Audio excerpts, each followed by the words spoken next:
Hello students, path IAS academy के इस platform पर आप सभी का स्वागत है।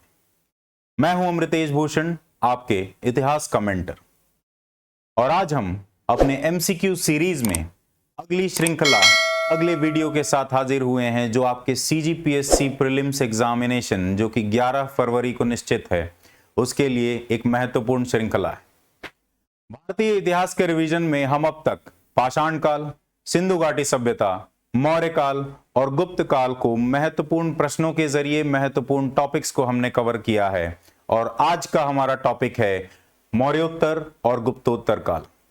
यह प्राचीन इतिहास की श्रृंखला में आखिरी वीडियो है। इसके बाद हम आगे बढ़ेंगे और मध्यकालीन इतिहास से संबंधित वीडियोस आने वाले सीरीज में आप देख पाएंगे, और वहां भी हम एमसीक्यूज के जरिए महत्वपूर्ण टॉपिक्स को रिवाइज करने का प्रयास करेंगे। तो आइए चलिए आगे बढ़ते हैं और हम एमसीक्यूज के माध्यम से मौर्योत्तर और गुप्तोत्तर काल के महत्वपूर्ण टॉपिक्स को रिवाइज करें। सबसे पहला सवाल है, निम्नलिखित में से किसने संस्कृत व्याकरण पर सबसे पुराना पाठ लिखा है? इसमें आपके ऑप्शंस हैं पाणिनि, मनु, कालिदास और चरक। जैसा कि आप जानते हैं, पाणिनि जो है उनकी किताब अष्टाध्यायी जो है वह संस्कृत ग्रामर की, संस्कृत व्याकरण की सबसे महत्वपूर्ण और सबसे प्राचीन किताब मानी जाती है। तो आपका सही उत्तर है ऑप्शन ए। जहां तक बाकी साहित्यकारों या इतिहासकारों की बात है, इतिहास में इन लोगों की भी महत्वपूर्ण भूमिका रही है। अगर हम मनुस्मृति की बात करें तो यह एक लीगल कोड है, एक न्यायिक संविदा है, जिसमें आप विभिन्न तरह के हिंदू समुदाय से जुड़े हुए विभिन्न लीगल या कानूनी चीजों के बारे में जानेंगे। और यह मनुस्मृति मौर्योत्तर काल में लिखी गई है, और यह मनु के द्वारा लिखा गया है, और इसका अंग्रेजी में ट्रांसलेशन 1794 में सर विलियम जोन्स के द्वारा किया गया था। अगर हम कालिदास की बात करें तो कालिदास जो है वो गुप्त काल से संबंधित हैं। हमने पिछले वीडियो में बात की थी कि यह चंद्रगुप्त द्वितीय के नवरत्नों में से एक हैं, और उस समय के बहुत ही महत्वपूर्ण विद्वान और नाट्यकार माने जाते हैं। ये संस्कृत में इन्होंने कई सारे नाट्य लिखे हैं, नाटक लिखे हैं, जिनमें से अभिज्ञान शाकुंतलम, मालविकाग्निमित्रम, कुमार संभवम, ये बहुत ही महत्वपूर्ण नाम हैं। इनके बारे में हमने चर्चा गुप्त काल में भी की थी। अगर हम चरक की बात करें तो ये आयुर्वेदाचार्य हैं, या आयुर्वेद के जनक माने जाते हैं, और इन्होंने आयुर्वेद और आयुर्वेद से संबंधित किताब लिखी है जिसका नाम है चरक संहिता। ये सारे जो कृतियां हैं, ये सारी कृतियां मौर्योत्तर काल में लिखी गई हैं, और पाणिनि की जो किताब है वो 600 ईसा पूर्व लिखी गई है, महाजनपद काल में या मौर्य काल में। आगे बढ़ते हैं और हम अगले सवाल की तरफ चलते हैं। निम्नलिखित शासकों या वंशों पर विचार करें। छेदी वंश, सुंग वंश, सातवाहन वंश और इंडो यूनानी यानी कि इंडो ग्रीक वंश। दिए गए वंशों में किस ने भारतीय उपमहाद्वीप में मौर्य साम्राज्य का स्थान लिया? आप अगर गौर से इन चारों नामों को देखेंगे तो आपको समझ में आएगा कि ये चारों नाम जो हैं मौर्य काल के बाद मौर्य शासन की जगह लेने वाले ये चारों वंश हैं। तो आपका सही उत्तर होगा ऑप्शन डी। छेदी वंश जो है वो कलिंग के खारवेल राजा जो थे वो छेदी वंश से संबंधित थे, और मौर्य काल में अशोक के मृत्यु के बाद जो बाद के मौर्य शासक आते हैं, जैसे कि दशरथ, बृहद्रथ, ये सब लोग जो हैं ये बहुत ही नाकाबिल शासक, कमजोर शासक माने जाते थे। और इस समय में मौर्य प्रशासन में जो राजा हुआ करते थे, जो छोटे राजा हुआ करते थे जिन पर कब्जा किया गया था, या उनके जो मंत्रीगण हुआ करते थे, या जनरल हुआ करते थे, सेनापति हुआ करते थे, इन लोगों ने अपनी आजादी, स्वतंत्रता जो है मौर्य शासन से घोषित की। और इसके साथ साथ आपके उत्तर पश्चिम के जो इलाके हैं भारतीय उपमहाद्वीप के, वहां पे भी लगातार बाहरी आक्रमण होना शुरू हो गया था, जिसमें बाहरी आक्रमणों में आपके इंडो ग्रीक जो हैं वो सबसे पहले थे। तो कलिंग के क्षेत्र में छेदी वंश आता है। सुंग वंश जो है वो आपका पाटलिपुत्र के क्षेत्र में आता है। पुष्यमित्र शुंग ने शुंग वंश की स्थापना की थी, और आखिरी मौर्य शासक जो है उसको मार गिराया था, और पाटलिपुत्र अपनी राजधानी में शुंग वंश की स्थापना की थी। जहां तक सातवाहन वंश की बात है, सातवाहन वंश ने मौर्य वंश के बाद, मौर्य शासन के बाद, मौर्य काल के बाद सातवाहन वंश स्थापित हुआ है आपके दक्कन के इलाके में, दक्षिणी भारत में। और भारतीय यूनानी शासक जो हैं इन्होंने जगह ली है उत्तर पश्चिम में। तो इस सवाल का सही उत्तर है ऑप्शन डी। एक्सप्लेनेशन में आप देख सकते हैं कि किस तरह से कमजोर शासक होने की वजह से बाहरी हमले जो है नॉर्थ वेस्ट इंडिया से होते रहे और इसके कारण भारतीय यूनानी सबसे पहले आते हैं। उनके बाद शक आएंगे, शक के बाद कुषाण आएंगे, कुषाण के बाद पहलव आएंगे और उसके बाद अंत में आपके हुनों का इन्वेजन होगा, हुनों का आक्रमण होगा, जो गुप्त काल के समकालीन राजा थे। हुनों का आक्रमण गुप्तों के समय में होता है और बाकी जो भारतीय यूनानी हैं, शक हैं, कुषाण हैं, पहलव हैं, जिन्हें पार्थियन भी कहा जाता है, ये सारे लोगों का आक्रमण हुआ है आपका इसी समय में मौर्योत्तर काल में उत्तर पश्चिम की दिशा से, जिसमें सबसे पहला आक्रमण भारतीय यूनानी शासकों का हुआ है। इसके अलावा कलिंग ने अपनी आजादी जो है वो घोषित कर दी अशोक की मृत्यु के बाद, कमजोर शासकों के आते ही। इसके अलावा सातवाहन वंश जो है उसकी स्थापना की जाती है दक्कन के क्षेत्र में, और शुंग वंश जो है वो इनकी जो बौद्धिक नीति थी या बुद्ध धर्म से संबंधित शांति की नीति थी और ब्राह्मणवादी संरचना को जो ठेस पहुंचाया गया है अशोक के समय में, इन सब कारणों से असंतुष्ट पुष्यमित्र शुंग ने जो है यहां रिवोल्ट हुआ है, इंटरनल रिवोल्ट हुआ है मौर्य शासन में और शुंग वंश की स्थापना की गई है। और शुंग वंश के बाद आपका मौर्योत्तर काल में कर्ण वंश आता है, जहां वासुदेव कर्ण जो है उन्होंने कर्ण वंश की स्थापना की है शुंग वंश के बाद। तो ये चारों आपके सही उत्तर हैं और यह आपका एक्सप्लेनेशन है। आगे बढ़ते हैं अगले सवाल की तरफ। शुंग वंश के संदर्भ में निम्नलिखित कथनों पर विचार करें। सबसे पहला, पुष्यमित्र शुंग को संस्थापक माना जाता है, यह मैंने अभी बताया, यह सही है। अयोध्या शिलालेख इसी राजवंश से संबंधित है, यह भी बिल्कुल सही है। एक शुंग वंश के समकालीन छोटे राजा हुआ करते थे शुंग वंश के ही अंतर्गत। धनादेव का अयोध्या शिलालेख जो है वो शुंग वंश और मौर्योत्तर काल से ही संबंधित है, तो यह भी आपका सही कथन है।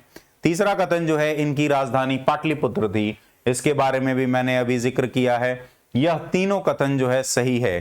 तो ऊपर दिए गए कथनों में से कौन सा कथन सही है, तो आपका सही उत्तर होगा answer D, all of these. Shunga वंश के बारे में थोड़ी सी और जानकारी हासिल करते हैं इस सवाल में। शुंग वंश की स्थापना जो है 185 ईसा पूर्व की गई है और पाटलिपुत्र पहले और विदिशा बाद में इनकी राजधानी रही, और 73 ईसा पूर्व में जाके यह वंश जो है खत्म हो जाता है, इसका काल खत्म हो जाता है और यहां पे कर्ण वंश की स्थापना कर दी जाती है वासुदेव कर्ण के द्वारा। इसके फाउंडर जो हैं आपके पुष्यमित्र शुंग हैं, जिन्होंने आखिरी मौर्य शासक बृहद्रथ जो है उनको मारकर शुंग वंश की स्थापना की। पुष्यमित्र शुंग जो है बृहद्रथ के ही मिलिट्री जनरल हुआ करते थे, सेनापति हुआ करते थे। इनका केंद्रीय भारत और उत्तर पश्चिमी भारत तक इनकी सीमाएं थीं और नर्मदा नदी जो है दक्षिण में वह इनकी प्राकृतिक सीमा हुआ करती थी। इसके साथ साथ गंजेटिक वैली जो है उसको बाहरी आक्रमणों से बचाने का काम जो है पुष्यमित्र शुंग ने अपने समय में किया है। आगे बढ़े, पुष्यमित्र शुंग के बारे में बात करें तो भारतीय यूनानी शासक जैसे कि उत्तर पश्चिम से जिनका आक्रमण हो रहा था, इनसे बचाने का काम जो है, जिन्हें यवन भी कहा जाता था, इनसे बचाने का काम पुष्यमित्र शुंग ने किया है। इसके अलावा इनके राजपुरोहित हुआ करते थे पतंजलि, जिन्हें उनकी रचना महाभाष्य के लिए भी जाना जाता है। पतंजलि ने महाभाष्य लिखा है, इन्हीं के समकालीन थे और पुष्यमित्र शुंग के ही राजवंश हुआ करते थे, राजपुरोहित हुआ करते थे पतंजलि। और इन्होंने यह भी लिखा है कि पुष्यमित्र शुंग के लिए इन्होंने 2 अश्वमेध यज्ञ करवाए थे। इसके साथ साथ धनादेव का अयोध्या का जो शिलालेख है जिसकी हमने बात की अभी, यहां पर भी हमें अश्वमेध यज्ञों के बारे में पता चलता है कि पुष्यमित्र शुंग ने 2 अश्वमेध यज्ञ करवाए थे। इसके साथ साथ यह ब्राह्मणवादी संरचना जो है उसका पालन करते थे शुंग वंश के लोग। यह एक ब्राह्मणवादी वंश था और इसके बावजूद इन्होंने स्तूपों का निर्माण करवाया है या जीर्णोद्धार करवाया है। खास करके यहाँ पे भरहुत का जो स्तूप है वो शुंग वंश के समय में बनाया गया है।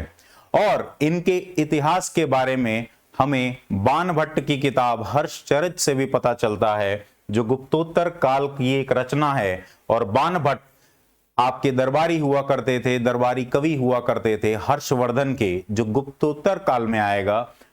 उन्होंने अपनी किताब हर्षचरित में, जिसमें हर्षवर्धन के बारे में कहानी दी गई है, उनके बारे में वर्णन किया गया है। हर्षवर्धन से पहले आए भारतीय शासकों का भी वर्णन बाणभट्ट की इस किताब में मिलता है, और इसमें शुंग वंश और पुष्यमित्र शुंग के बारे में हमें महत्वपूर्ण जानकारी मिलती है। आगे बढ़ते हैं, अगले सवाल की ओर चलते हैं। निम्नलिखित शासकों पर विचार करें। देवभूति, भागभद्र, अग्निमित्र, वासुमित्र, इनमें से कौन से शासक शुंग वंश से संबंधित हैं? यह चारों शासक जो हैं, देवभूति, भागभद्र, अग्निमित्र और वासुमित्र, ये चारों शासक आपके शुंग वंश के शासक हैं। तो आपका सही उत्तर है उत्तर डी, ऑल ऑफ दीज। अगर हम इन शासकों की बात करें तो पुष्यमित्र शुंग के बाद जो सबसे महत्वपूर्ण है वो आपके अग्निमित्र हैं, और अग्निमित्र पर ही लिखी गई किताब है मालविकाग्निमित्र। मालविकाग्निमित्र जो है वह कालिदास की लिखी हुई एक नाटक है, जो गुप्त काल में कालिदास ने लिखा है। और मालविका और अग्निमित्र के बीच की, इनके बीच हुए वैवाहिक गठबंधन की, इनके बीच हुए प्रेम संबंध की कहानी जो है, इसका नाट्य रूपांतरण जो है एक तरह का कालिदास ने लिखा है। और उसके नायक जो हैं वो आपके अग्निमित्र हैं, जो शुंग वंश के शासक हैं। ये विदर्भ की राजकुमारी थी मालविका, और शुंग राजा था अग्निमित्र, जिसके ऊपर आधारित ये कहानी है। इसके अलावा वासुमित्र, वज्रमित्र, भागभद्र और देवभूति, देवभूति जो है वो आपके आखिरी अंतिम शासक हैं शुंग वंश के। इसके बाद वासुदेव कर्ण ने कर्ण वंश की स्थापना की है, और इस वंश को समाप्त किया है। शुंग वंश की समाप्ति, जैसा कि हमने अभी देखा है, 73 ईसा पूर्व हुई है। आगे बढ़ते हैं, अगले सवाल पर चलते हैं। निम्नलिखित जोड़ियों पर विचार करें। यहां एक तरफ वास्तुशिल्प दिया हुआ है और दूसरे तरफ स्थान दिया हुआ है। पहले में भरहुत स्तूप है उत्तर प्रदेश में। क्या यह सही है? यह बिल्कुल गलत है, क्योंकि भरहुत स्तूप जो है वो आपका विदिशा में मध्य प्रदेश में है। हेलियोडोरस पिलर मध्य प्रदेश में, यह भी विदिशा वेसनगर का पिलर या स्तंभ शिलालेख इसे कहा जाता है। यह भी शुंग वंश के समय स्थापित किया गया है, यह आपका मध्य प्रदेश में है। और तीसरा जो है वह आपका सांची स्तूप मध्य प्रदेश में, यह भी आपका सही मेल है। तो दिए गए युग्मों में से कौन सा सही सुमेलित है? तो आपका सही उत्तर होगा उत्तर 2 और 3, यानी कि आंसर बी। आइए थोड़ी थोड़ी जानकारी इन सब चीजों के बारे में भी लेते हैं। यह शुंग वंश के समय हुई महत्वपूर्ण वास्तुकला के उदाहरण हैं, और यह शुंग वंश से संबंधित हमें महत्वपूर्ण स्रोत भी हैं, क्योंकि इन वंशों के बारे में हमें इन वास्तुकला या स्थापत्य से पता चलता है। सबसे पहले भरहुत स्तूप की बात करें तो भरहुत स्तूप जो है उसको अलेक्जेंडर कनिंघम ने डिस्कवर किया था, उसकी खोज की थी। और यह असल में अशोक के समय में बनाया गया स्तूप है, जिसका जीर्णोद्धार किया गया है आपके शुंग वंश के समय में। इसके साथ साथ यह सतना मध्य प्रदेश में है, और इसमें कई सारी कलाकृतियां जो है बौद्ध धर्म से संबंधित जातक कथाओं पर आधारित आपको कई सारी कलाकृतियां यहां पर मिलेंगी। इसकी दीवारों पर, इसके तोरण पर। जी हां, तोरण भी एक विशेषता है मौर्योत्तर काल के स्थापत्य और कला की, क्योंकि तोरण अशोक के समय में या मौर्य काल में जो है आपके स्तूपों के आगे तोरण नहीं बनाए जाते थे। तोरण यानी कि आप समझ सकते हैं मुख्य द्वार जो था उसे तोरण कहा जाता था। तो तोरण पर भी विभिन्न कलाकृतियां बनी होती हैं जातक कथाओं पर आधारित। और यहां पर सबसे महत्वपूर्ण जो है वो रूरू जातक पर आधारित माया देवी का जो सपना था, उसमें रूरू जातक की जो कहानी है उस पर आधारित आपको महत्वपूर्ण कलाकृति यहां पर देखने को मिलेगी। आगे बढ़ते हैं और हम बात करते हैं सांची स्तूप की। सांची स्तूप विदिशा मध्य प्रदेश में है, और इसकी खोज जनरल टेलर के समय की गई थी, जब भारत अंग्रेजों का गुलाम हुआ करता था। इसको भी अशोक ने बनवाया था, लेकिन इसका जीर्णोद्धार जो है वो शुंग वंश के समय में किया गया है। और यह दक्षिण पथ यानी कि दक्षिणी व्यापारी रास्ता जो था प्राचीन काल में, उस पर स्थित हुआ करता था विदिशा मध्य प्रदेश में। यहां पर भी जैसा कि मैंने आपको कहा तोरण जो बनाए गए थे, और तोरण जो है इस समय में यहां पर सातवाहन वंश के द्वारा बनाए गए थे, और यहां पे विभिन्न कलाकृतियां भी सांची में आपको देखने को मिलती हैं जो जातक कथाओं पर आधारित हैं। आगे बढ़ते हैं और हेलियोडोरस पिलर की बात करते हैं। हेलियोडोरस पिलर जो है वो विदिशा में भागभद्र राजा के समय आए हुए यूनानी अंबेसडर हेलियोडोरस के कहने पर बनवाया गया था, और यहां इसके बेसनगर इंस्क्रिप्शन के नाम से भी जाना जाता है, बेसनगर स्तंभ अभिलेख के नाम से भी जाना जाता है, और यह हमें महत्वपूर्ण जानकारी देता है शुंग वंश और उसके समय हुए बदलावों के बारे में। आगे बढ़ते हैं और आगे चलते हैं, निम्नलिखित कथनों पर विचार करें। दिव्यवादन पाली में बौद्ध अवदान कहानियों का एक संग्रह है। दिव्यवादन जो है वह एक किताब है जो पाली में नहीं बल्कि संस्कृत में लिखी गई है, और यह गुप्तोत्तर काल की किताब है, लेकिन इससे पुष्यमित्र शुंग के बारे में हमें महत्वपूर्ण जानकारी मिलती है। तो यह आपका कथन जो है यह गलत है, क्योंकि यह संस्कृत में लिखी गई किताब है, पाली में नहीं। दूसरी चीज, यह दूसरी शताब्दी ईस्वी की किताब है, यह भी जो है आपका सही उत्तर नहीं है। तो सही कथन नहीं है, तो यहां पर कौन सा कथन सही है? तो यह आंसर आपका डी है, इसमें से कोई भी कथन जो है सही नहीं है। दिव्यवादन जो है बुद्धिस्ट अवादन टेल्स पर लिखी गई किताब संस्कृत में है, और यह दूसरी शताब्दी ईस्वी में लिखी गई है, ईसा पूर्व में नहीं, यह आपको ध्यान रखना है। इसलिए यह सवाल जो है वो पूरी तरह से गलत है, दोनों कथन। यहां पे सिर्फ डी आपका सही ऑप्शन है। आगे बढ़ते हैं, अगले सवाल की तरफ चलते हैं। छेदी वंश के संदर्भ में निम्नलिखित कथनों पर विचार करें। इसने कलिंग के क्षेत्र पर शासन किया, इसके बारे में हमने अभी बात की है, यह बिल्कुल सही है। इसकी राजधानी सुक्तिमती थी, क्या यह उत्तर सही है? क्या यह कथन सही है? बिल्कुल सही है, क्योंकि सुक्तिमती आज का आपका जो जगन्नाथपुरी है वह सुक्तिमती हुआ करता था प्राचीन इतिहास में, और यही आपके खारवेल राजा की राजधानी थी, छेदी वंश की राजधानी थी। इसके साथ राजा खारवेल इसी वंश के थे, यह भी हम बात कर चुके हैं कि यह कथन सही है। तो इसमें से कौन सा कथन सही है? आपका सही उत्तर है आंसर डी। छेदी वंश की अगर बात करें तो छेदी वंश का समय जो है वो पहली शताब्दी ईसा पूर्व शुरू होता है, और इसकी राजधानी जो है वह सुक्तिमती पुरी के पास है। संस्थापक इसके अभिचंद्र राजा हैं, वो इसके संस्थापक माने जाते हैं, और इन्हें इस वंश को चेत, महामेघवाहन और चेत वंश, इन नामों से भी इस वंश को जाना जाता है। खारवेल राजा की बात करें तो खारवेल राजा का समय भी जो है वो पहली शताब्दी ईसा पूर्व है, मौर्योत्तर काल में, और इनसे संबंधित उदयगिरी और खंडगिरी की गुफाएं जो हैं वो इन्होंने ही अपने समय में बनवाई थी, जो एक महत्वपूर्ण उदाहरण है। हाथी गुम्फा की इंस्क्रिप्शन है, हाथी के शेप में एक गुफा बनाई गई है, वहां पर हमें कई सारे अभिलेख मिलते हैं जो खारवेल राजाओं से संबंधित है। खारवेल राजा के बारे में एक और चीज आप जानें कि खारवेल राजा जो हैं वो जैन धर्म के अनुयायी हुआ करते थे, जैन धर्म को संरक्षण दिया करते थे। तो यहाँ पर आपको कई सारे जैन धर्म से संबंधित इन पहाड़ों में आपको गुफाएं मिलेंगी, विहार मिलेंगे, जहां जैन भिक्षु आकर रहा करते थे, विश्राम किया करते थे। यह भुवनेश्वर उड़ीसा के पास आपको उदयगिरी की गुफाएं मिलेंगी। इसके साथ साथ उदयगिरी में आपको रानी गुम्फा की गुफा भी जो है वो आपको उदयगिरी में ही मिलती है। इसके साथ खारवेल राजा जो हैं उनके बेटे कुडेपासीरी जो हैं उन्होंने ये इनके उत्तराधिकारी बने, इनके बाद शासक बने, और यहां पे आप देख सकते हैं कि मनकापुरी केव से भी हमें इंस्क्रिप्शन मिलते हैं खारवेल राजा के। आगे बढ़ते हैं और अगले सवाल की तरफ चलते हैं। सातवाहन वंश के संदर्भ में निम्नलिखित कथनों पर विचार करें। सबसे पहला, इससे दक्कन के क्षेत्र में शासन किया, यह हमें पता है, बिल्कुल सही है। दक्कन, और वहां पे राजधानी जो है इनकी पैठन या प्रतिष्ठान हुआ करता था, वहां पर इनकी राजधानी भी थी। इसकी राजधानी प्रतिष्ठान में थी। आगे आपका दूसरा कथन भी सही है। तीसरा कथन, सातकर्णी प्रथम को राजवंश का संस्थापक माना जाता है, क्या यह सही है? यह बिल्कुल गलत है, क्योंकि सिमुका जो है वो आपके इसके संस्थापक माने जाते हैं सातवाहन वंश के। ना कि सातकर्णी प्रथम।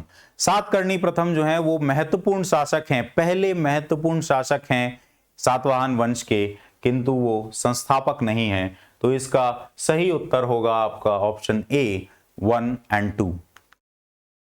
एक्सप्लेनेशन की बात करते हैं तो सातवाहन वंश जो है 60 ईसा पूर्व से लेकर 225 ईस्वी तक सातवाहन वंश जो है वो स्थापित किया गया है दक्कन में। इसकी राजधानी प्रतिष्ठान या पैठन और उसके बाद अमरावती भी रहती है इसकी राजधानी। अमरावती एक महत्वपूर्ण केंद्र भी बनता है स्थापत्य और कला का, जहां पे अमरावती का स्तूप बनाया गया है, जीर्णोद्धार करवाया गया है, जिसे शुरुआत में अशोक ने बनवाया था। अगर हम इनके समय के सोर्सेस की बात करें तो पुराणों में इनका उल्लेख मिलता है और विभिन्न तरह के इंस्क्रिप्शन जो हैं, अभिलेख जो हैं, हमें सातवाहन वंश से संबंधित मिलते हैं। आपके कार्ले के इंस्क्रिप्शन हैं, नासिक के इंस्क्रिप्शन हैं, आपके नानेघाट के इंस्क्रिप्शंस हैं, ये सारे आपको मिलते हैं अलग अलग क्षेत्रों से, खास करके महाराष्ट्र में जहां की आपका पैठन है, जहां इनकी राजधानी हुआ करती थी। इनका राज्य जो है आंध्र प्रदेश, महाराष्ट्र और तेलंगाना के क्षेत्र में फैला हुआ था और इनके समय में भारतीय रोमन व्यापार जो है वो बहुत ही अपनी चरम पे पहुंचा प्राचीन इतिहास में। इसके साथ साथ फाउंडर जो है वो आपके सिमुका माने जाते हैं और इनका उल्लेख नानेघाट इंस्क्रिप्शन में मिलता है। इसके अलावा इन्हें कुछ साहित्यों में बलि पूचा नाम से भी बुलाया गया है। यह एक उपाधि है जो सिमुका को दी गई है और इनके बाद इनके भाई कान्हा जो हैं, जिन्हें कृष्णा नाम से भी जाना जाता है, यह इनके उत्तराधिकारी बनते हैं। सातवाहन वंश में अगर हम बात करें जिसका नाम आया था सातकर्णी प्रथम, सातकर्णी प्रथम जो है वो कान्हा के बाद जो है आपके गद्दी पर आते हैं और इन्हें दक्षिण पथपति की उपाधि दी गई है। इस नाम से इनको संबोधित किया गया है अपनी इनकी रानी नयनिका या नागनिका के द्वारा नानेघाट के शिलालेख में। इसके साथ साथ खारवेल की हाथी गुंफा की शिलालेख में भी इसका उल्लेख है कि ये दोनों के बीच में दुश्मनी हुआ करती थी। इस बात के बारे में भी हमें पता चलता है हाथी गुंफा के शिलालेख से। और शुंग वंश से मालवा जो है उसको हासिल करने का काम, उस पर कब्जा करने का काम जो है सातकर्णी प्रथम के समय में किया गया है। आइए अगले सवाल पर चलते हैं। यह सवाल गौतमी पुत्र सातकर्णी से संबंधित है, जो सबसे महत्वपूर्ण, सबसे ताकतवर, सबसे काबिल शासक माना जाता है सातवाहन वंश का, गौतमी पुत्र सातकर्णी। और जैसा कि आप नाम में देख सकते हैं, यहां पे सातवाहन वंश में मातृवंशीय झलक भी देखने को मिलती है, क्योंकि गौतमी पुत्र सातकर्णी की मां का नाम था, तो मां का नाम जो है उसका इस्तेमाल किया जाना, यह एक मातृवंशीय या मातृसत्तात्मक रवैया जो है उसको दिखाता है, उसकी झलक देता है। हालांकि यह ध्यान रहे, यह वंश सिर्फ मातृवंशीय है, ना कि मातृसत्तात्मक है, क्योंकि मातृसत्ता यहां स्थापित नहीं होती है, बेटियों को सत्ता नहीं सौंपी जाती है। बेटा जो है वही सत्ता का उत्तराधिकारी होगा, ना कि लड़कियां या बेटियां जो है वो सत्ता की अधिकारी होंगी। लेकिन चूंकि मां के नाम का इस्तेमाल किया गया है, तो यह मातृवंशीय झलक दिखाता है सातवाहन वंश में। गौतमी पुत्र सातकर्णी से संबंधित वे गाथा सप्तशती के रचयिता हैं। क्या यह सही है? बिल्कुल गलत है। एक सातवाहन वंश के ही शासक थे जिन्होंने इस रचना को लिखा है, जिनका नाम था हाला, और हाल ने ही इसकी रचना की है गाथा सप्तशती की, ना कि गौतमी पुत्र सातकर्णी ने। तो यह कथन आपका गलत है। दूसरा, नानेघाट शिलालेख में उसका और उसकी विजय का उल्लेख किया गया है, यह बिल्कुल सही है, और उन्हें सातवाहन राजाओं में सबसे महान माना जाता है, यह भी बिल्कुल सही है। तो आपका सही उत्तर होगा ऑप्शन बी 2 और 3। तो आइए गौतमी पुत्र सातकर्णी के बारे में थोड़ी और चीजें जानते हैं, क्या हुई इसके समय में। तो जैसा कि मैंने बताया, हाला जो हैं उन्होंने ही गाथा सप्तशती लिखी है, या गाथा सप्तसाई भी इसे कहा जाता है। यह हाल राजा ने लिखी है, जो कि प्रेम पर संबंधित एक कविताओं का संग्रह है। इसके साथ साथ गुंडया भी जो है, इसके समय में गुंडया जो है वो एक कवि हुआ करते थे, विद्वान हुआ करते थे। इन्होंने बृहत कथा लिखी है हाल शासक के समय में, इसके शासनकाल में। इसके अलावा मत्स्य पुराण से हमें यह पता चलता है कि हाल राजा जो है वो 17वां राजा हुआ करता था सातवाहन वंश का। अगर हम बात करें गौतमीपुत्र सातकर्णी की, तो गौतमीपुत्र सातकर्णी को एक ब्राह्मण का उपाधि दिया गया है और इसका पता हमें नासिक के शिलालेख से चलता है। और इसके साथ साथ नानेघाट के शिलालेख में भी इसके बारे में बताया गया है, गौतमीपुत्र सातकर्णी के शासनकाल के बारे में। इसके अलावा क्षत्रिय दर्प मर्दना, यह भी टाइटल जो है दिया गया है गौतमीपुत्र सातकर्णी को कि इन्होंने जो क्षत्रिय हैं उनके गुमान को नष्ट करने का काम किया है। यह टाइटल नासिक के अभिलेख में हमें मिलता है गौतमीपुत्र सातकर्णी के लिए। इसके साथ साथ इन्हें शाक, पहलव और यवनों का भी डिस्ट्रॉयर माना जाता है और इन्होंने ब्राह्मणवादी संरचना जो है उसको पुनः स्थापित करने का काम किया है अपने समय में सातवाहन वंश में। और इसके अलावा कार्ले के जो अभिलेख हैं महाराष्ट्र में, कार्ले के ये सारे अभिलेख आपको महाराष्ट्र में मिलेंगे। नानेघाट, नासिक, कार्ले, ये सारे अभिलेख आपको महाराष्ट्र में मिलेंगे। और कार्ले के अभिलेखों से हमें यह भी पता चलता है कि ब्राह्मणवादी संरचना जरूर पुनर्स्थापित की है इसने पुष्यमित्र शुंग की ही तरह, लेकिन इसके साथ साथ बुद्धिस्ट भिक्षु जो थे, बौद्ध भिक्षु जो थे, उन्हें भी यहां पर हम देख सकते हैं कि उन्हें देव अग्रहार दिया जाता था या अग्रहार दिया जाता था या भूमि अनुदान दिया जाता था सातवाहन वंश के समय में गौतमी पुत्र सातकर्णी के द्वारा। आगे बढ़ते हैं गौतमी पुत्र सातकर्णी के बारे में। इन्होंने मालवा, सौराष्ट्र और कृष्णा नदी के उत्तर में भी अपने पूरे साम्राज्य को फैलाने का काम किया है और दक्षिण में कोंकण और विदर्भ, कोंकण पश्चिम में और विदर्भ पूरब में, यहां तक इनका साम्राज्य फैला हुआ था। और इसके साथ साथ नागपना या नाहपना, यह राजा जो है इसको हराने का काम मालवा के किया है गौतमी पुत्र सातकर्णी ने। नागपना और नाहपना जो है वो एक ही शासक का नाम है, अलग अलग स्रोतों से हमें अलग अलग नाम मिलता है। यह मालवा का शक शासक था जिसको हराने का काम गौतमी पुत्र सातकर्णी ने किया। और इसके बाद जो सातवाहन वंश है वह धीरे धीरे अपने चरम की ओर पहुंचा। दूसरे शासकों की बात करें तो एक और शासक में हमें मातृवंशीय झलक मिलती है जो कि है वशिष्ठपुत्र पुलुमयी। इसका कार्यकाल 130 से 154 ईस्वी तक है। और कार्ले के शिलालेख जो हैं वो इसके बारे में हमें जानकारी देते हैं और इसके बारे में यह भी बताते हैं कि रुद्रदमन प्रथम जो शक शासक था उसकी बेटी के साथ विवाह किया गया है और इसका उल्लेख हमें रुद्रदमन के जूनागढ़ के शिलालेख में मिलता है, जूनागढ़ के अभिलेख में मिलता है। इसके साथ साथ वशिष्ठपुत्र पुलुमयी की एक खास बात है कि सिक्के जो सातवाहन वंश में इशू किए जाते थे उनमें जहाजों का जो चित्र है वो इशू किया गया है वशिष्ठपुत्र पुलुमयी के समय में। और इसी ने अमरावती का जो पुराना स्तूप है उसका जीर्णोद्धार करने का काम जो है इसी के समय में किया गया है। आगे बढ़े और अंतिम महत्वपूर्ण शासक जो है आपका सातवाहन वंश का वो है यज्ञश्री सातकर्णी। यज्ञश्री सातकर्णी जो है इसका कार्यकाल 165 से 194 ईस्वी तक है और कन्हेरी के अभिलेख में आपको इसका मेंशन मिलता है। और इसके समय में यह अंतिम महत्वपूर्ण शासक माना जाता है सातवाहन वंश का और कोंकण और मालवा को हासिल करने का काम जो है इसने किया है अपने समय में शक शासकों से। शक शासक जो हैं वो सातवाहन वंश के समकालीन हैं और जैसा कि मैंने आपको बताया मौर्योत्तर काल में उत्तर पश्चिम से जो हमले हुए थे उसमें सबसे पहला हमला हुआ था इंडो ग्रीक्स का और उसके बाद शकों का आक्रमण जो है इस समय देखने को मिलता है। अगले सवाल की तरफ चलते हैं। सातवाहन कला के संदर्भ में निम्नलिखित कथनों पर विचार करें। पहला, अमरावती और नागार्जुन कोंडा स्तूप का श्रेय उन्हें दिया जाता है।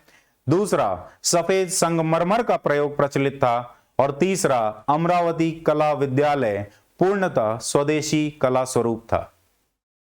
इसमें जो पहला कथन है यह बिल्कुल सही है। हालांकि अमरावती और नागार्जुनी कोंडा का जो स्तूप है यह स्तूप अशोक के समय में बनाया गया है, लेकिन उसका जो प्रेजेंट स्ट्रक्चर है, जो रिमेन्स हमें मिलते हैं वह सातवाहन वंश में, जैसे कि हमने बात की है कि इनका जीर्णोद्धार इस समय में किया गया था, तो इसका श्रेय इसलिए इन्हें ही दिया जाता है। इसके साथ साथ इन स्तूपों में हमें सफेद संगमरमर का इस्तेमाल देखने को मिलता है और यह बहुत प्रचलित था अमरावती कला विद्यालय में या स्कूल ऑफ आर्ट में। और अमरावती स्कूल ऑफ आर्ट जो है वह इस समय में सातवाहन वंश में डेवलप हुआ है। यहां पर व्हाइट मार्बल का इस्तेमाल, सफेद संगमरमर का इस्तेमाल किया जाता था, तोरण बनवाए जाते थे, तोरणों पर विभिन्न कलाकृतियां बनवाई जाती थीं जो विभिन्न जातक कथाओं से संबंधित होती थीं। ये सारी चीजें विशेषता है अमरावती स्कूल ऑफ आर्ट की। और अमरावती स्कूल ऑफ आर्ट जो है वो पूर्णतः स्वदेशी कला स्वरूप था, कला का रूप था। तो यह तीनों स्टेटमेंट जो है आपका सही है और क्वेश्चन का सही उत्तर है आपका option D, all of these. तो सातवाहनों के समय अगर आर्ट एंड आर्किटेक्चर की बात करें तो यहां पे अजंता की गुफाएं, जो हमने गुप्त काल में भी जिसकी बात की थी, वाकाटक वंश उसके समकालीन हुआ करते थे गुप्त राजाओं के, उनके समय अजंता की गुफाएं जो हैं डेवलप हुई। लेकिन उससे पहले आपके मौर्योत्तर काल में भी इन गुफाओं का जो है डेवलपमेंट हुआ है और इनको संरक्षण जो है सातवाहन वंश के राजाओं ने दिया है। इसके साथ साथ आर्ट और आर्किटेक्चर में अमरावती स्कूल ऑफ आर्ट भी इनके समय में डेवलप हुआ है। अशोक के बनाए गए स्तूप जो थे वो ईंट और लकड़ी के बनाए गए थे, जबकि अमरावती स्तूप जो है और नागार्जुनी कोंडा स्तूप जो है उन्हें पत्थर से बनाया गया है और सफेद संगमरमर से उन्हें सजाया गया है। और इसके साथ साथ सातवाहन वंश के समय में आपका रॉक कट आर्किटेक्चर जो है वह भी डेवलप होता है। आप अजंता, कार्ले, कन्हेरी इन जगहों पर आपको बौद्ध धर्म से संबंधित विभिन्न विहार और चैत्य देखने को मिलेंगे। मुझे उम्मीद है कि आपको विहार और चैत्य के बीच का फर्क पता है। चैत्य जो है वो बौद्ध धर्म से संबंधित आपका पूजा घर है या मंदिर है, वहीं जो आपका विहार है वो बौद्ध भिक्षुओं के लिए रहने की जगह है, विश्राम करने की जगह है। इसका एक महत्वपूर्ण उदाहरण है आपका कार्ले का चैत्य, जो कि स्थापत्य और कला के रूप से बहुत ही महत्वपूर्ण एग्जाम्पल है। और वह अजंता का कार्ले का चैत्य जो है वो आपका बनाया गया है सातवाहन वंश के समय में। अमरावती स्कूल के आर्ट की बात करें तो मैंने आपको जिस तरह से बताया कि यह पूरी तरह से इंडिजिनस है, स्वदेशी है। यहाँ पे सफेद संगमरमर का इस्तेमाल किया जाता है और यहाँ का थीम जो है वो पूरी तरह से बुद्धिस्ट है और विभिन्न तरह की कलाकृतियां जातक कथाओं पर आधारित जो है हमें देखने को मिलती हैं। अगर हम लोकेशन की बात करें तो कृष्णा गोदावरी की निचली घाटी में यह हमें मिलेगा और अमरावती और नागार्जुनी कोंडा जो है इसके सबसे महत्वपूर्ण केंद्र बने सातवाहन वंश के समय में। अमरावती स्तूप जो है उसे डिस्कवर किया था कॉलिन मैकेंजी ने और इसे 3rd सेंचुरी बीसी में बनाया गया था सातवाहनों के द्वारा। इसके साथ साथ यहाँ पे जिस तरह से हमने पहले ही बात की है, माया देवी की रूरू जातक की कथाएं जो हैं उस पर संबंधित आपको यहाँ पर कलाकृतियां मिलेंगी और पूरी तरह से जातक कथाओं पर आधारित जो है यहाँ पर रंगरोगन किया गया है, डेकोरेशन किया गया है तोरण का और स्तूप पर दीवारों का भी या स्तूप के अंडा का भी यहाँ पर डेकोरेशन देखने को मिलता है। अगले सवाल की तरफ चलते हैं। सातवाहन प्रशासन के संदर्भ में निम्नलिखित युग्मों पर विचार करें। पहला, राष्ट्र जो है वह प्रांत हुआ करता था, यह बिल्कुल सही है। दूसरा, आहर उपविभाग हुआ करता था, यह भी बिल्कुल सही है। और तीसरा, स्कंदवारा यह सैन्य छावनी हुआ करती थी, यह भी बिल्कुल सही है। तो सही सुमेलित आपका उत्तर सही डी है। अगर हम सातवाहन वंश के प्रशासन की बात करें, प्रशासनिक इकाइयों की बात करें तो विभिन्न प्रांतों में बांटा जाता था जिसे राष्ट्र कहा जाता था। राष्ट्र के नीचे आपके आहर हुआ करते थे और आहर के नीचे आपके ग्राम हुआ करते थे। यह आपकी प्रशासनिक इकाइयां थीं सातवाहन वंश के समय में। सातवाहन वंश में जिस तरह से हमने पहले भी बात की है, मौर्य प्रशासन जो है उसकी विशेषताएं जो हैं मौर्योत्तर काल में, गुप्त काल में, गुप्तोत्तर काल में भी देखने को मिलती हैं। उसी तरह से सातवाहन वंश में मौर्य काल का इन्फ्लुएंस जो है वह बहुत देखने को मिलता है। और यहाँ पर आहर जो है आपका सब डिवीजन हुआ करता था और राष्ट्र जो है वो आपका प्रोविंस हुआ करता था या प्रांत हुआ करता था। यहां पर एक फर्क जो आपको मौर्य काल से दिखेगा वह है कि यहां पर बहुत ही विकेंद्रीकरण हो चुका था प्रशासन का। राजा जरूर प्रमुख है, लेकिन यहां पर सामंतवादी व्यवस्था जो है उसने अपने पैर जमाने शुरू कर दिए थे। यहाँ पे सामंत राजा और फ्यूडल लॉर्ड्स जो हैं वो हमको देखने को मिलते हैं इस समय में। राष्ट्र के जो ऑफिशियल हुआ करते थे, प्रमुख हुआ करते थे, उन्हें महाराष्ट्रिका कहा जाता था। आगे बढ़ें और तीसरी इकाई के ऊपर चलें तो यहाँ पे ग्राम हुआ करते थे, जिसका प्रमुख ग्रामिका या गौमिका हुआ करता था, और हर गौमिका के पास अपनी सेना हुआ करती थी। यह सामंतवादी संरचना का एक महत्वपूर्ण उदाहरण है कि अपनी सेना जो है उसमें 9 रथ, 9 हाथी, 25 घुड़सवार और घोड़े और 45 सैनिक हुआ करते थे, पैदल सैनिक हुआ करते थे। प्रशासन में अगर महत्वपूर्ण ऑफिशियल्स की बात करें तो सेनापति हुआ करता था, जो आपका प्रांतीय गवर्नर जो था वह सेनापति हुआ करता था। इसके साथ साथ 3 तरह के सामंत राजा हमें यहां देखने को मिलते हैं। पहला एक राजा हुआ करता था, दूसरा बड़ा जमींदार महाभोज हुआ करता था, और तीसरा प्रांतीय गवर्नर सेनापति हुआ करता था। इस 3 तरह के सामंत राजा हमें देखने को मिलते हैं इस समय में। भाषा की अगर बात करें तो प्राकृत जो है वो आपकी ऑफिशियल भाषा हुआ करती थी, जो कि ब्राह्मी लिपि में लिखी गई थी, लेकिन कुछ अभिलेख जो हैं वह हमें संस्कृत में भी मिलते हैं, क्योंकि आपको यह पता होना चाहिए कि अब इस समय में बौद्ध धर्म से संबंधित अगर हम बात करें, ब्राह्मणवादी संरचना जो है उसका पुनरुत्थान हो रहा है, और बौद्ध धर्म में भी महायान जो है उसका उदय हो चुका है, और महायान में संस्कृत भाषा का इस्तेमाल किया गया है। तो कई जगहों पर अभिलेख जो हैं वह हमें संस्कृत में भी मिलते हैं। कटका और स्कंदवरा ये 2 जो हैं आपके सैन्य शिविर हुआ करते थे, जो प्रशासनिक केंद्रों के रूप में भी उभर के सामने आते हैं सातवाहन वंश में। यह भी एक सामंतवादी प्रणाली का एक महत्वपूर्ण उदाहरण है आपका इस समय में। इसके साथ साथ आप टैक्स फ्री विलेजेस जो हैं उसका प्रैक्टिस भी हमको देखने को मिलता है सातवाहन वंश में, और यह कई तरह के लोगों को दिया जाता था, और यह किसी भी तरह के प्रशासनिक अधिकारियों से मुक्त हुआ करता था। और इस समय में प्रशासन में सातवाहन वंश में दोनों तरह से नकद और काइंड में आपका राजस्व इकट्ठा किया जाता था। आगे बढ़ते हैं, सातवाहन अर्थव्यवस्था से संबंधित सवाल है यह। इससे संबंधित जोड़ियों पर विचार करें। पोटिन के सिक्के। सातवाहन वंश में आपको एक चीज बता दूं कि सबसे पहले सीसे के सिक्के यानी कि लेड के सिक्के इशू करने वाले जो राजा थे भारतीय उपमहाद्वीप में, वो सातवाहन ही थे। तो पोटिन के सिक्के इशू किए जाते थे, बिल्कुल किए जाते थे। पोटिन जो है वो एक चांदी के जैसा उसका चमक होने वाला धातु हुआ करता था। यह एक मिश्रित धातु था जो तांबा, टिन और शीशे का बनाया जाता था। इसके अलावा दूसरा युग्म जो है सोपारा, यह एक महत्वपूर्ण बंदरगाह था, यह भी बिल्कुल सही है। यह पश्चिमी तट पर आपको सोपारा जो है वह एक बंदरगाह था सातवाहन वंश के समय में, जो कि जहां से भारत और रोमन ट्रेड जो है वो कंडक्ट किया जाता था। प्रतिष्ठान और पैठन, इसके बारे में भी हमने बात की कि यह राजधानी थी, महत्वपूर्ण व्यापारिक केंद्र था। जाहिर सी बात है, राजधानी है तो महत्वपूर्ण व्यापारिक केंद्र होगा ही।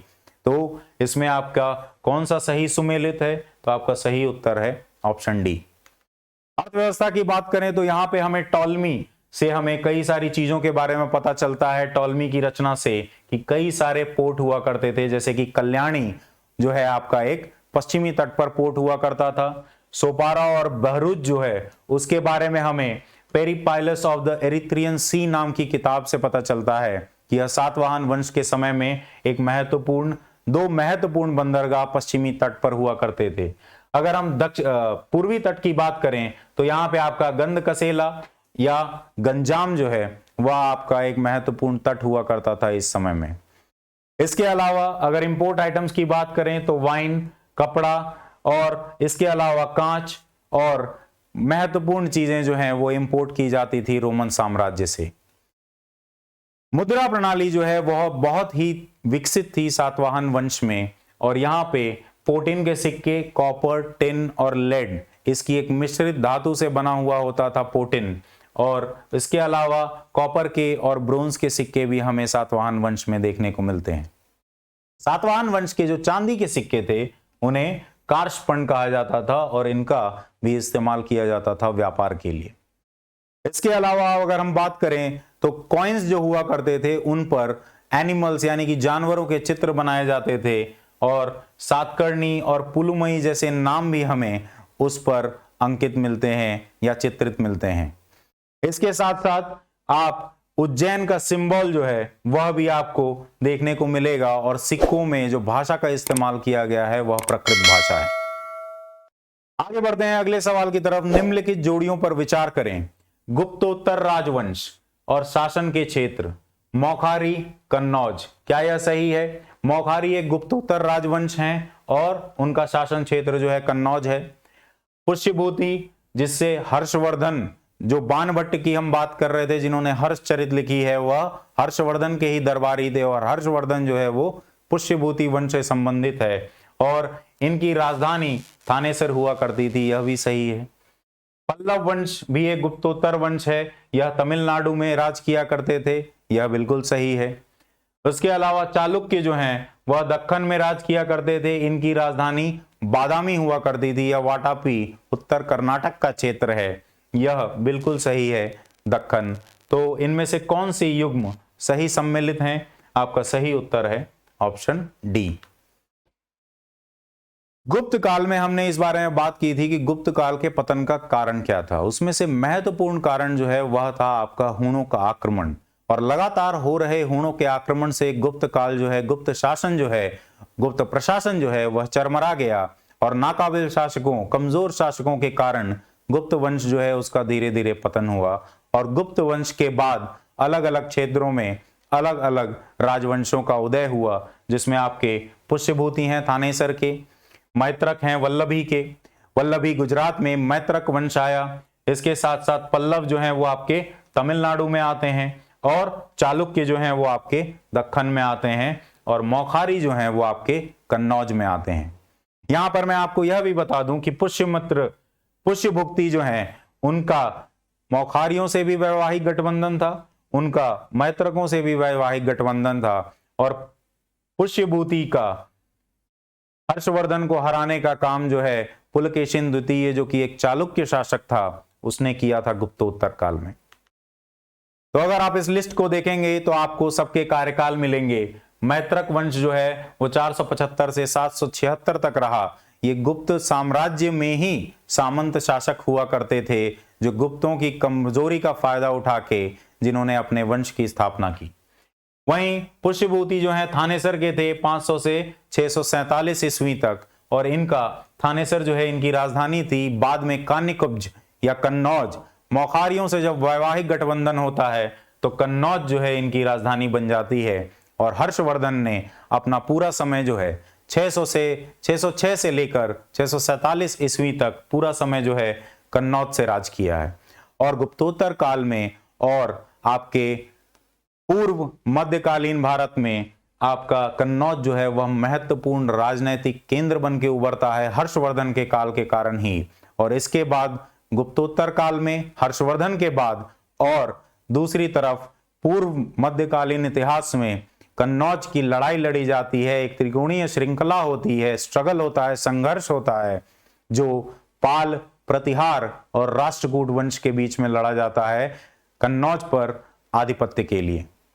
इसके अलावा मौखारी जो है उनका समय 510 से 606 तक है। यही 606 है जिसके बाद हर्षवर्धन जो है उसको आमंत्रित किया जाता है कि आप आएं और कन्नौज से शासन चलाएं, क्योंकि इनका शासक जो है अचानक मृत्यु हो जाती है उसकी, और वैवाहिक गठबंधन होने के कारण हर्षवर्धन को चुना जाता है कि वह आए और यहां कन्नौज से अपनी राजधानी को कन्नौज बनाए और यहां से प्रशासन चलाए।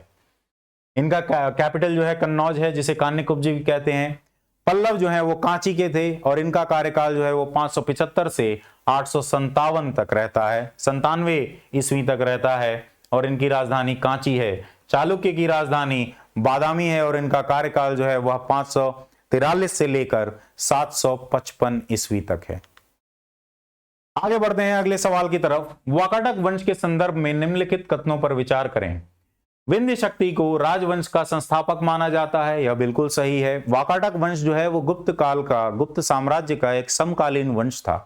गुप्त काल में हमने बात भी की थी कि चंद्रगुप्त द्वितीय जो हैं, वो चंद्रगुप्त द्वितीय ने अपनी बेटी प्रभावती गुप्त जो है उसकी शादी करवाई थी, वैवाहिक गठबंधन स्थापित किया था वाकाटक राजवंश से, और वाकाटक राजा रुद्रसेन द्वितीय के साथ प्रभावती गुप्त की शादी की गई थी और यह एक समकालीन शासक थे और विंध्य शक्ति जो हैं इसके संस्थापक माने जाते हैं। दूसरा कथन, प्रवरसेन प्रथम को सबसे महत्वपूर्ण शासक माना जाता है, यह भी बिल्कुल कथन सही है। तीसरा कथन, उन्होंने गुप्त शासकों के साथ वैवाहिक गठबंधन में प्रवेश किया, यह कथन जो है यह कथन भी बिल्कुल सही है, जैसा कि मैंने अभी आपको प्रभावती गुप्त का एग्जाम्पल दिया। तो दिए गए कथनों में से कौन सा सही है? आपका सही उत्तर है option D, all of these. ठीक है, आगे बढ़ते हैं, वाकाटक वंश के बारे में बात करते हैं। इनका राजधानी जो है वो वस्तुगुल्मा या आज का वशिम शहर जो है, वशिम जिला जो है वह इनकी राजधानी हुआ करती थी और इनका कार्यकाल 250 से 510 ईस्वी तक है।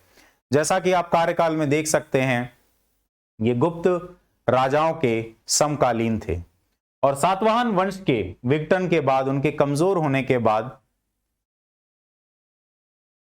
3री शताब्दी ईस्वी में इनका राइज होता है, इनका उदय होता है और धीरे धीरे विंध्य शक्ति के बाद प्रवरसेन जो हैं वह गद्दी पर आते हैं और यह सबसे महत्वपूर्ण शासक माने जाते हैं जिन्होंने वाकाटक साम्राज्य को विस्तार दिया है और गुजरात से लेकर मालवा तक और कुर्नूल, कोल्हापुर, इन सब क्षेत्रों में भी, कुर्नूल आपका आंध्र प्रदेश में है, कोल्हापुर महाराष्ट्र में है, इन सब क्षेत्रों में इन्होंने विस्तार करने का काम किया है। और इस समय आपका कोल्हापुर जो है वह कुंतल नाम से जाना जाता है प्राचीन इतिहास में। आगे बढ़ते हैं, विंध्य शक्ति की बात करते हैं। 250 से 270 ईस्वी फाउंडर माने जाते हैं और अजंता के अभिलेख में विंध्य शक्ति को जो है द्विज नाम से जो है संबोधित किया है, इन्हें द्विज कहा गया है। इसके साथ साथ विंध्य शक्ति जो है उनका मेंशन वायु पुराण में भी आपको मिलेगा और इनके पुत्र जो हैं प्रवरसेन वो इनके उत्तराधिकारी बनते हैं और सबसे महत्वपूर्ण वाकाटक शासक बनते हैं। प्रवरसेन जो है सबसे ज्यादा विस्तार इनके समय में किया गया है और इस समय ये गुप्त शासकों के संबंध स्थापित हुए प्रवरसेन के समय में। और आगे बढ़ते हैं, गुप्तों के साथ संबंध की मैंने आपको बात कही है कि किस तरह से प्रभावती गुप्त जो है उसकी शादी करवाई गई थी रुद्रसेन द्वितीय के द्वारा, रुद्रसेन द्वितीय के साथ, और इसके साथ साथ इनका वैवाहिक गठबंधन जो है वो विष्णुकुंडिन और कदंबा, इन दो राजवंशों से भी इनके वैवाहिक गठबंधन थे। तो ये दोनों विष्णुकुंडिन और कदंबा, ये दोनों जो हैं यह भी इनके समकालीन राजवंश हैं। और प्रभावती गुप्त ने 20 साल तक अपने पति रुद्रसेन द्वितीय के मर जाने के बाद, अचानक मृत्यु हो जाने के बाद 15 से 20 साल तक उसने राज किया है अपने नाबालिग बेटों के नाम पर। आगे बढ़ते हैं और अगले सवाल की तरफ चलते हैं। पुष्यभूति वंश के संदर्भ में निम्नलिखित कथनों पर विचार करें। प्रभाकर वर्धन को संस्थापक माना जाता है, क्या यह उत्तर सही है? क्या यह कथन सही है? बिल्कुल गलत है। पुष्यभूति वंश जो है वह संस्थापक के नाम पर ही है। पुष्यभूति जो है गुप्त काल में उनके महत्वपूर्ण सेना अधिकारी हुआ करते थे और उन्हीं के नाम पर पुष्यभूति वंश को नाम मिला है। दूसरा, उसकी राजधानी मथुरा में थी, यह भी बिल्कुल गलत कथन है। हमने अभी बात की पुष्यभूतियों का जो राजधानी थी वह थानेसर, और बाद में थानेसर आपका हरियाणा में है और बाद में कन्नौज, वहां पर राजधानी जो है शिफ्ट कर दी गई। इसके बाद उन्होंने कन्नौज के मौखारियों और वल्लभी के मैत्रकों के साथ विवाह गठबंधन में प्रवेश किया। इसके बारे में भी हम बात कर चुके हैं कि यह कथन सही है। तो आपका सही उत्तर जो है, क्वेश्चन दिया गया है इनमें से कौन सा सही नहीं है, तो इनमें से कौन सा सही नहीं है? 1 और 2। यह ऑप्शन जो है वो आपको बदलना पड़ेगा, यहां पे 1 और 2 जो है वो आपका सही उत्तर है। आइए इसके एक्सप्लेनेशन से हम पुष्यभूति वंश के बारे में जानने का प्रयास करते हैं। पुष्यभूति वंश जो है 500 से 647 ईस्वी तक था। इसके फाउंडर जो हैं वो पुष्यभूति माने जाते हैं, जो कि गुप्तों के अंदर एक सेना अधिकारी थे।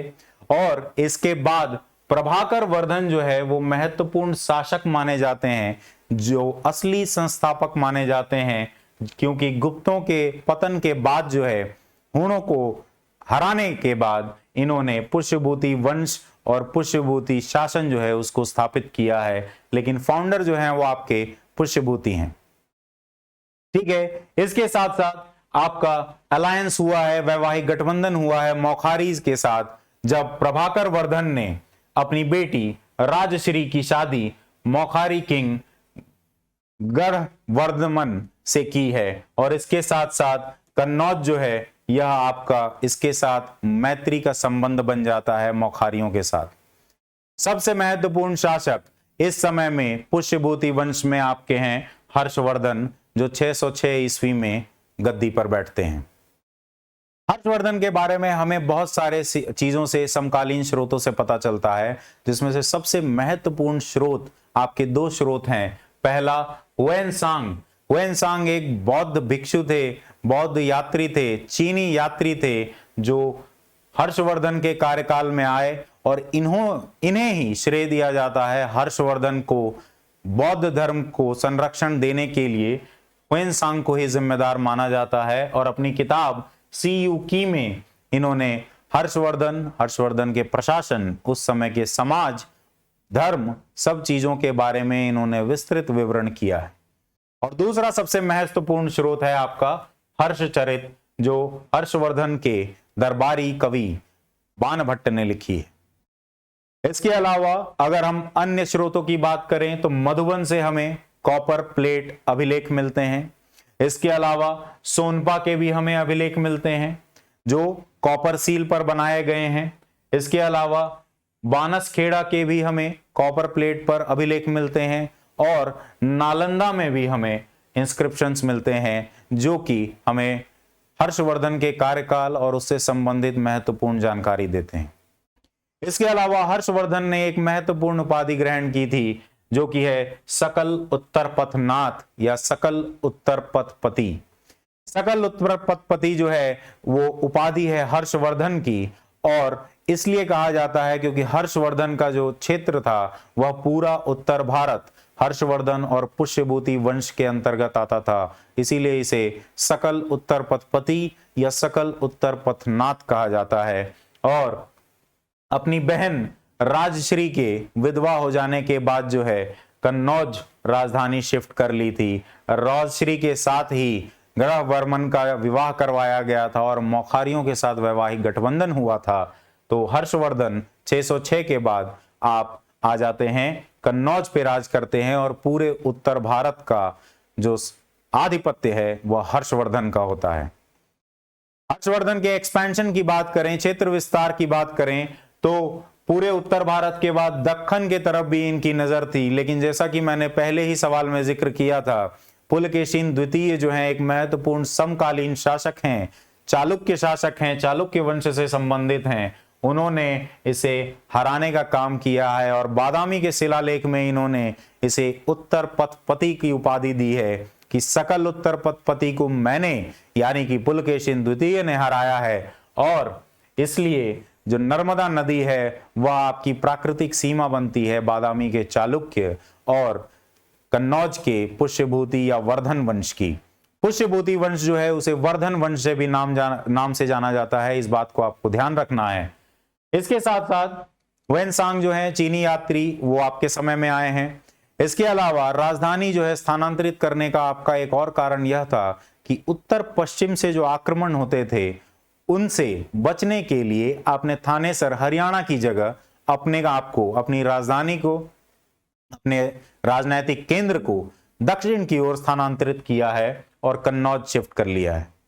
इसके अलावा अवलोकितेश्वर बोधिसत्व जो है उन्हें भी श्रेय दिया जाता है इस चीज का कि कन्नौज के थ्रोन पर जो है एक बौद्ध धर्म को संरक्षण देने वाला व्यक्ति रहे। और इसके साथ साथ राजपुत्र और शीलादित्य की उपाधि भी हर्षवर्धन ने ग्रहण की है।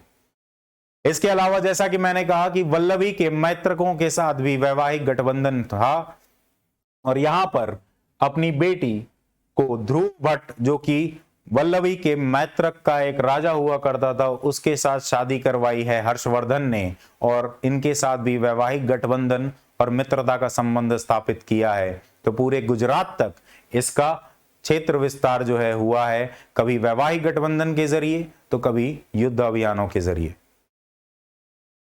आगे बढ़ते हैं अगले सवाल की तरफ। तो गुप्तोत्तर साहित्य के संदर्भ में निम्नलिखित युग्मों पर विचार करें।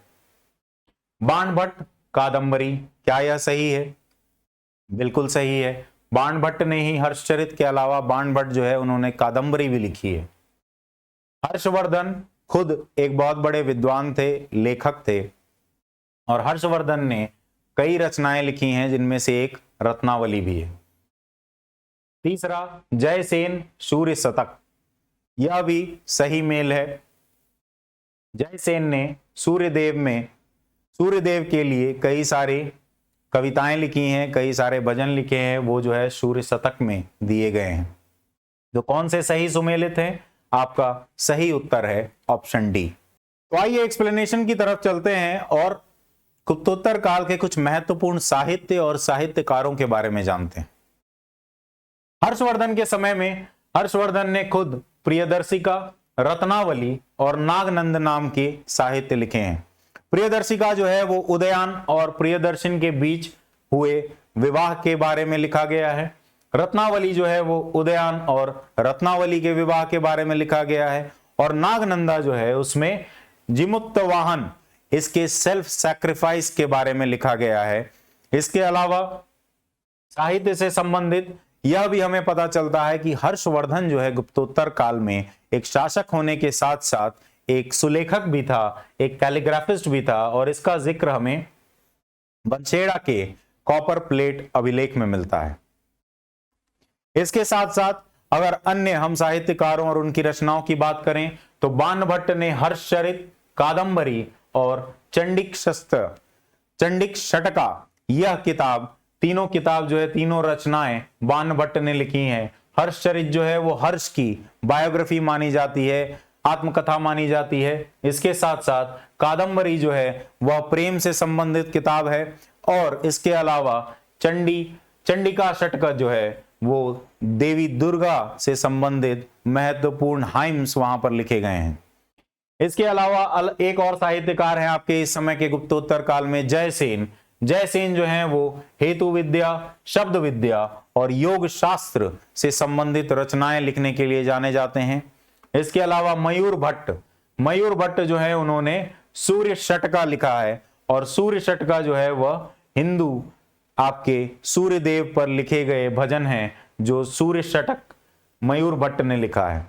इसके साथ साथ हुएनसांग के बारे में हमने बात की ही कि यह एक बौद्ध यात्री थे जो चीन से आए थे, और हुएनसांग हर्षवर्धन के कार्यकाल में आए थे। इसके अलावा और समकालीन साहित्यकार आपके भारवी, जिन्होंने कीर्तर्जुनिया लिखी है, और कुमारदास, इन्होंने जानकी हरण लिखा है। इन सब चीजों के बारे में ये सारे साहित्यकार जो हैं यह आपके उत्तर गुप्त काल के हर्षवर्धन के समकालीन साहित्यकार हैं।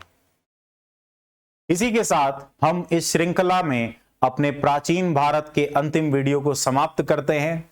आपको अगर यह वीडियो पसंद आया तो जरूर लाइक, शेयर और सब्सक्राइब करें, और आने वाली श्रृंखला में मध्यकालीन इतिहास से संबंधित वीडियो के लिए पाथ IAS एकेडमी और मेरे साथ जुड़े रहें। Thank you.